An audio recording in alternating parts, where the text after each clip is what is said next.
नमस्कार दोस्तों, आज हम गीता के 10वें अध्याय में गहराई से उतरेंगे, जहां भगवान कृष्ण ने अपनी अनंत विभूतियों का रहस्य उजागर किया है। इस अध्याय में कृष्ण ने बताया है कि कैसे उनकी दिव्यता हर एक वस्तु, हर प्राणी और हर क्रिया में समाई हुई है। जानिए कैसे कृष्ण की शक्तियां और गुण हमारे चारों ओर मौजूद हैं और कैसे हर अनुभव, हर घटना में कृष्ण का अद्वितीय रूप प्रकट होता है। इस रहस्य को जानने के लिए वीडियो को पूरा देखें, लाइक और सब्सक्राइब करना न भूलें। वक्तुमर्हस्य शेषेण दिव्या ह्यात्म विभूत्य याभिर्विभूतिभिर्लोकानिमांस्त्वं व्याप्य तिष्ठसि।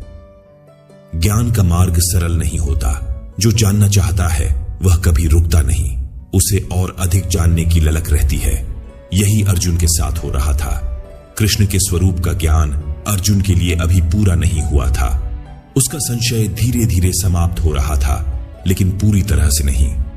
इसीलिए अर्जुन कृष्ण से कहते हैं, आप ही अपनी उन दिव्य विभूतियों को पूरी तरह से कहने में सक्षम हैं, जिन विभूतियों के माध्यम से आप इस सृष्टि को व्याप्त करके स्थित हैं।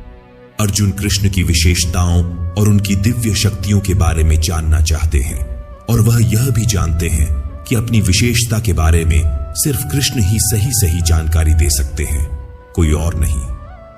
कथन विद्यामहं योगिंस्त्वा सदा परिचिन्तयन् केषु केषु च भावेषु चिन्त्योऽसि भगवन्मया। अर्जुन ने कृष्ण से विस्तार से पूछा कि वह कैसे निरंतर कृष्ण का चिंतन कर सकता है और कौन से भाव उसे कृष्ण के ध्यान में लाने में सहायक होंगे। वह जानना चाहता है कि निरंतर कृष्ण का ध्यान रखने के लिए उसे कौन कौन से भावों को अपनाना चाहिए। अर्जुन की इस गहन जिज्ञासा से यह सीखने को मिलता है कि जब तक ज्ञान पूरा नहीं होता तब तक हमें रुकना नहीं चाहिए।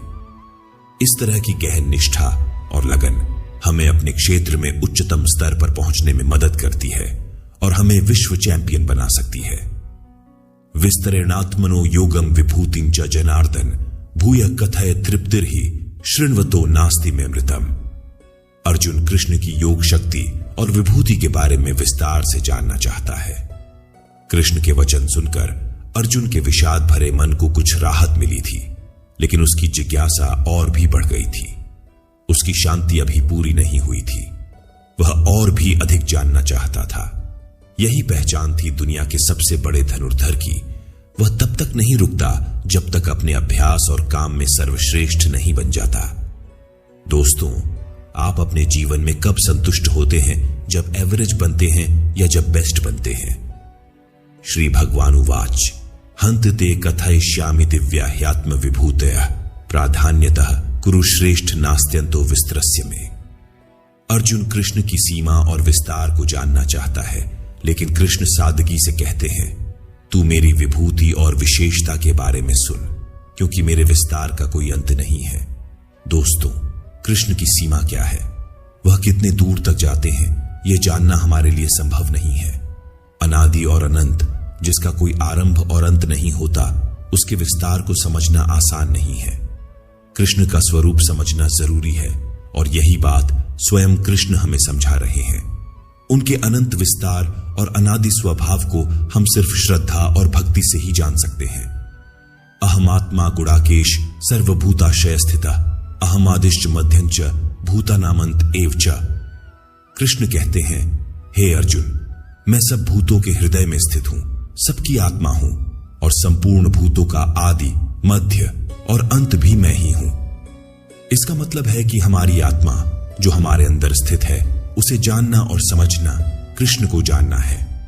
हमारी शुरुआत, मध्य और अंतिम पड़ाव सभी कृष्ण ही है। जब हम कुछ करते हैं और अंदर से आवाज आती है कि यह सही है या गलत, तो वह आवाज हमारी अंतरात्मा की है, जो कृष्ण ही है। जो लोग अपनी अंतरात्मा की आवाज को सुनते हैं, उनकी गट फीलिंग कभी गलत नहीं होती। दोस्तों, यही कृष्ण का दिव्य स्वरूप है, जो हमें सही मार्ग पर चलने की प्रेरणा देता है।